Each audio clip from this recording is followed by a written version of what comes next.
खरा जाना, खरा जाना।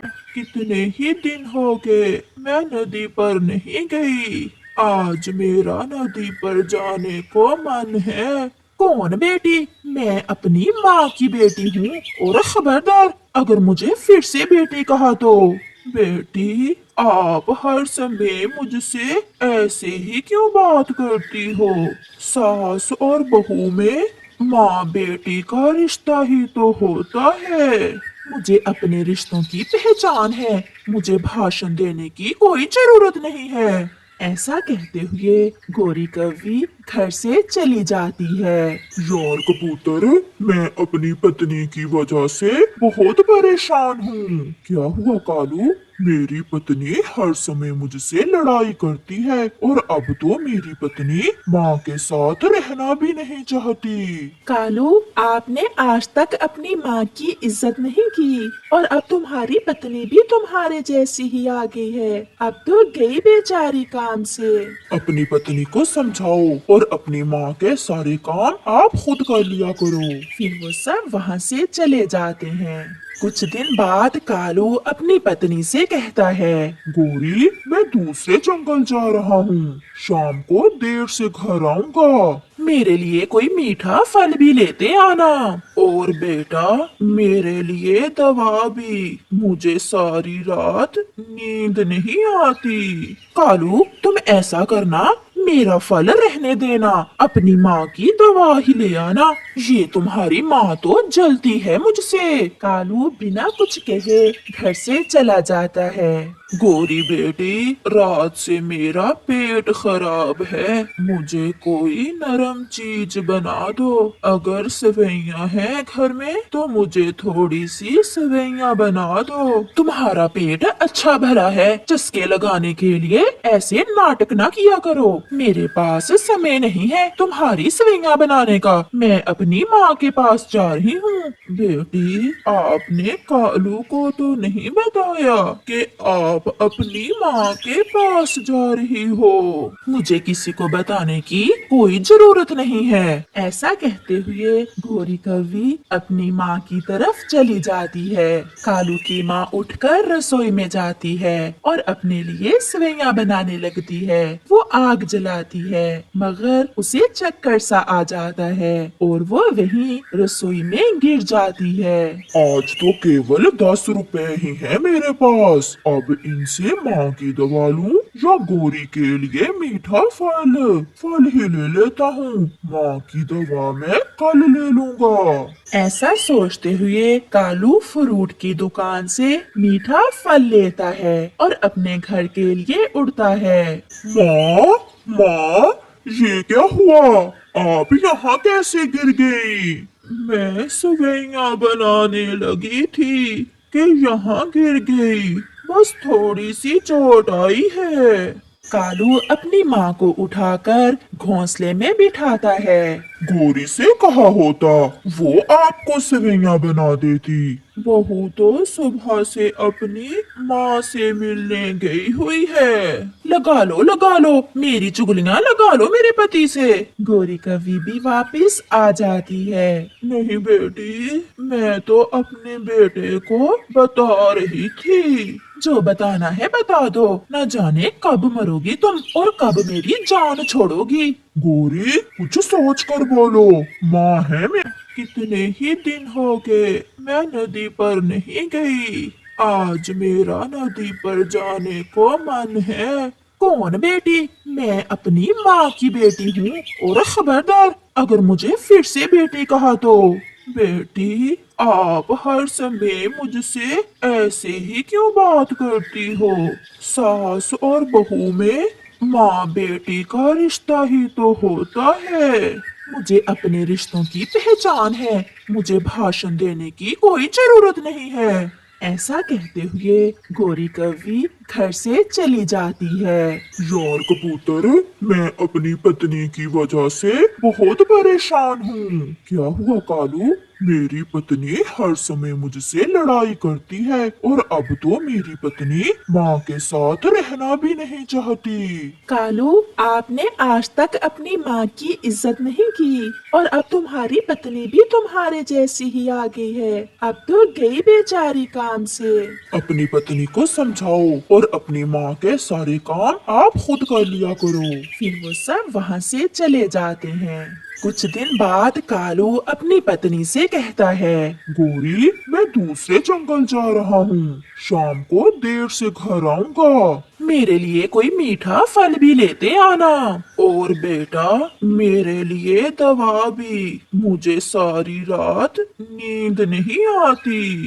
कालू, तुम ऐसा करना, मेरा फल रहने देना, अपनी माँ की दवा ही ले आना। ये तुम्हारी माँ तो जलती है मुझसे। कालू बिना कुछ कहे घर से चला जाता है। गोरी बेटी, रात से मेरा पेट खराब है, मुझे कोई नरम चीज बना दो। अगर सेवइयाँ हैं घर में तो मुझे थोड़ी सी सेवइयाँ बना दो। तुम्हारा पेट अच्छा भला है, चस्के लगाने के लिए ऐसे नाटक ना किया करो। मेरे पास समय नहीं है तुम्हारी सेवइयाँ बनाने का। मैं अपनी माँ के पास जा रही हूँ।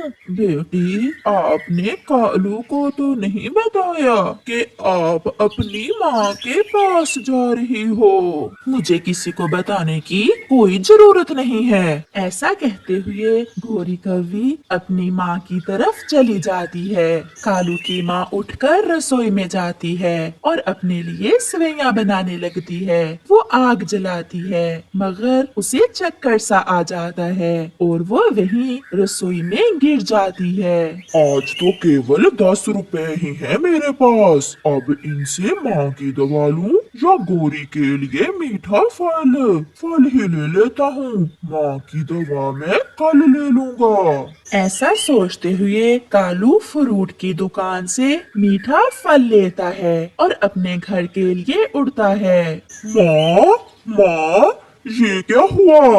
आप यहाँ कैसे गिर गई? मैं सेवइयाँ बनाने लगी थी कि यहाँ गिर गई, बस थोड़ी सी चोट आई है। कालू अपनी माँ को उठाकर घोंसले में बिठाता है। गोरी से कहा होता, वो आपको सेवइयाँ बना देती। बहू तो सुबह से अपनी माँ से मिलने गई हुई है। लगा लो मेरी चुगलियाँ लगा लो मेरे पति से। गोरी कभी भी वापस आ जाती है। नहीं बेटी, मैं तो अपने बेटे को बता रही थी। जो बताना है बता दो, न जाने कब मरोगी तुम और कब मेरी जान छोड़ोगी। गोरी, कुछ सोच कर बोलो, माँ है मैं। अपने दोस्त से मैंने विदेश में लिए थे उधार पर। 1 लाख। जग्गू बेटा, इतने पैसे आपने कहाँ लगा दिए?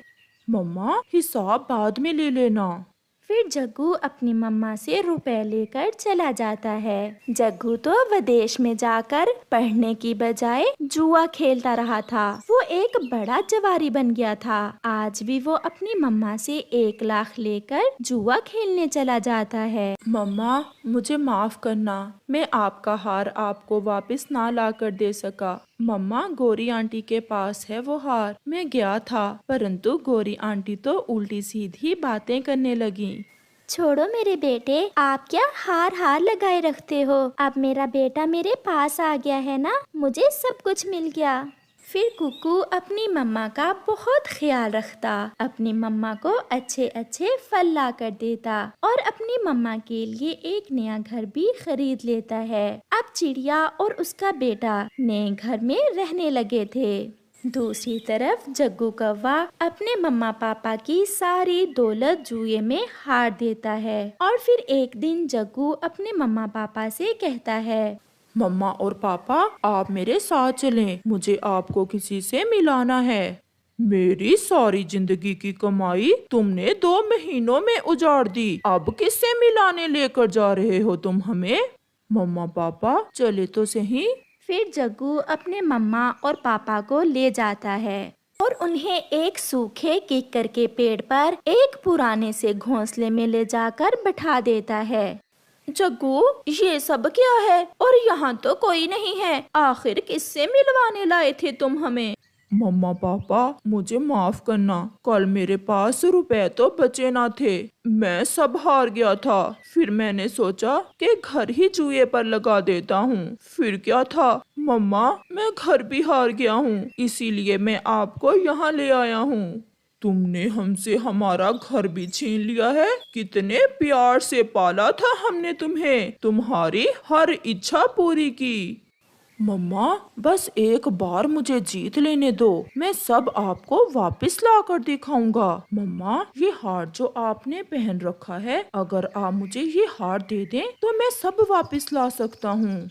आज से ना तुम हमारे बेटे और ना हम तुम्हारे मम्मा पापा, चले जाओ यहाँ से। ऐसी संतान से तो अच्छा था कि भगवान हमें संतान ना ही देता। फिर जग्गू कौवा वहाँ से चला जाता है। कौवा और कौवी बैठे रो रहे थे। उनके बेटे ने उन्हें आसमान से उठाकर जमीन पर फेंक दिया था। अब वो 2 वक्त की रोटी के लिए तंग थे। कालू तुम यहीं बैठो, मैं कुछ करती हूँ। फिर गोरी कौवी चिड़िया के घर की तरफ चली जाती है। चिड़िया बहन मुझे माफ कर दो। हुआ क्या है गोरी बहन, कुछ बताओ तो, क्या ऐसे रोते ही जाओगी? आंटी गौरी आप रो क्यों रही हैं?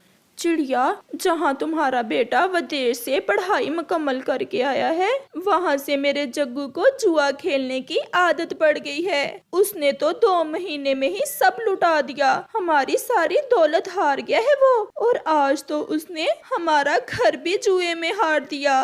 गोरी बहन ये तो बहुत बुरा हुआ आपके साथ। कुकू मेरे बेटे, ये अपनी माँ का हार रख ले और मुझे 1 वक्त की रोटी दे दे। अब मुझे पता चला कि समय एक जैसा नहीं रहता, और जो कुछ मैंने आपको कहा मुझे माफ कर दो बेटा। आंटी ये हार मैं आपसे कभी ना लेता, अगर ये हार मेरी मम्मा का ना होता, परंतु मैं बदले में आपको इतना रुपया दूंगा कि आपकी जिंदगी अच्छे से गुजर सके।